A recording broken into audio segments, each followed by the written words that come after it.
It's not that luck and randomness and uncertainty don't play a role in life. They do. Luck is a part of all of our lives to a certain degree, both good fortune and bad.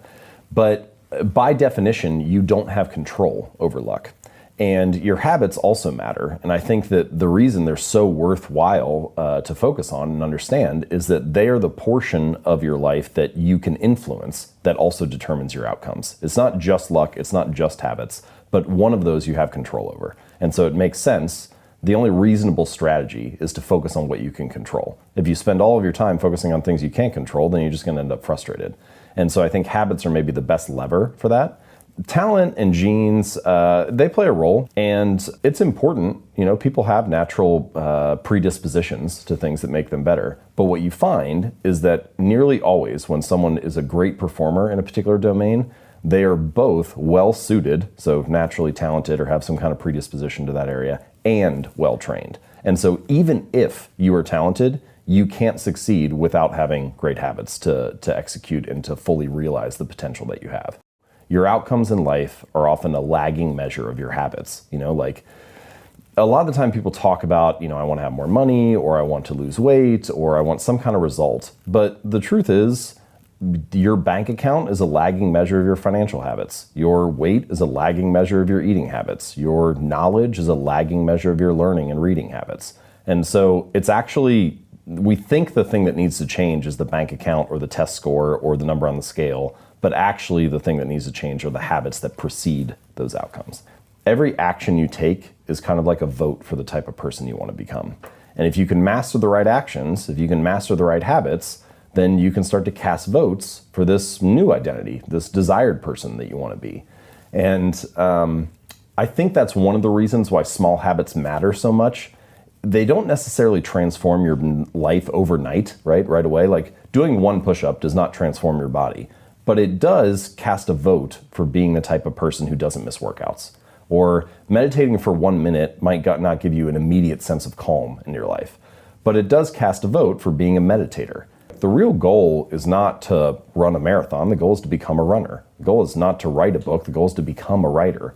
Because once you've adopted that identity, you're really not even pursuing behavior change anymore. You're just kind of acting in alignment with the type of person you already see yourself to be.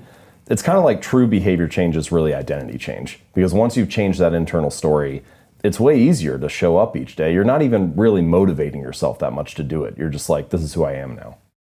There's a sort of a misalignment of rewards that often happens with habits. So there's an immediate outcome, an immediate reward, and then an ultimate reward. And for your bad habits, one reason bad habits stick so readily, that they form so easily, is because bad habits, often the immediate reward is favorable, right? Like what's the immediate reward of eating a donut? It's kind of great. It's sweet, it's sugary, it tastes good. It's only the ultimate reward, if you repeat that habit for 6 months or a year or 2 years, that is unfavorable. Meanwhile, good habits are often the exact opposite. The immediate reward of going to the gym or going to the gym for like a week isn't really that great. Your body's probably sore. You don't have much to show for it. Your body looks the same. Your weight hasn't really changed. But if you stick to that for 6 months or a year or 2 years, then the ultimate reward is favorable. And so a lot of the balance or a lot of the challenge of building good habits and breaking bad ones is figuring out how to pull the long-term costs of your bad habits into the present moment, so you feel a little bit of that pain right now and have a reason to avoid it, and pull the long-term rewards of your good habits into the present moment so it feels good and you have a reason to kind of make it through that like valley of death in the beginning and stick with it while you're waiting for those delayed rewards to accumulate. I think we could just summarize that whole cognitive bias or misalignment of rewards by saying the cost of your good habits is in the present and the cost of your bad habits is in the future. And the fact that we prioritize the present over the future ends up making a lot of habit change difficult for that reason. If I was going to give some practical takeaways, I would say first thing that you can do is probably optimize your environment, because sometimes that's all you need to do. So might as well start there and then maybe it'll take care of itself. Like I mentioned, putting the apples in a bowl on the counter, that was all I needed to do. And then the habit of eating apples every day was done. Or maybe putting your TV inside a wall unit or something, maybe that'll be enough to reduce it or curb the habit. Unsubscribe from the food blogs and now you're not tempted to eat as many cookies or something like that. Mobile phone, super important. Yes, right. Things like that. Removing the applications, or like you deleting Instagram off your phone. Well, that was enough. Now your Instagram habit is roughly where you want it to be, and you just look on the desktop instead of on your phone, and that was enough, and now you're fixed. So, environment design, good place to start. Next thing that I would recommend is the 2-minute rule and scaling your habits down, making them as easy as possible. Basically, just downscale it to a point where you can answer the question, can I stick to this habit 98% of the time without fail, no matter what the conditions? And if you have to say no to that, then it's probably too big to start. So, pretty much every habit has an entry point, or the first thing that you try to do. Just focus on mastering that. And I think that's a good place to focus. And then building off of that, the last one that I'll recommend is, there's this great story that I mentioned in the book about Twyla Tharp, who's a famous dance choreographer and instructor. Yeah. And she trains still even now, she trains for 2 hours a day. She's 50s, 60s. She's been training for a long time, dancing her whole career. But she doesn't actually focus on the exercise habit. The habit that she focuses on building is, I put on my workout clothes and my sweatshirt and I hail the cab on the side of the street. And if I've done that, then I've completed the habit. And I think the insight that she realized is that habits are often the entry point, not the end point. They're the cab, not the gym. They're like an entrance ramp to the bigger routines in your life.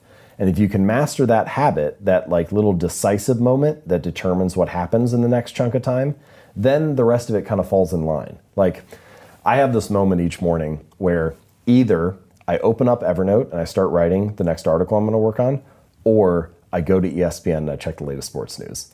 And what happens in the next hour is really determined by what happens in the first 30 seconds. Because if I go to ESPN, then the next hour is kind of shot. But if I start writing the article, if I master that entry point, then I'm kind of speeding in the right direction and the momentum carries me into the rest of the task. And I think that for me, that's a little bit inspiring when it comes to building habits, because what you realize is that there's actually not that much to change. There may be 5 or 10 of those little decisive moments, those little entry points throughout your day that determine whether the next chunk of time is productive or not. And if you can organize your environment or join a community or restructure your habits so that those entry points are mastered, then you're much more likely to live a good, productive day. And so I think that those 3 things, environment design, scale your habits down, and master the entry points, those are some really good places to start.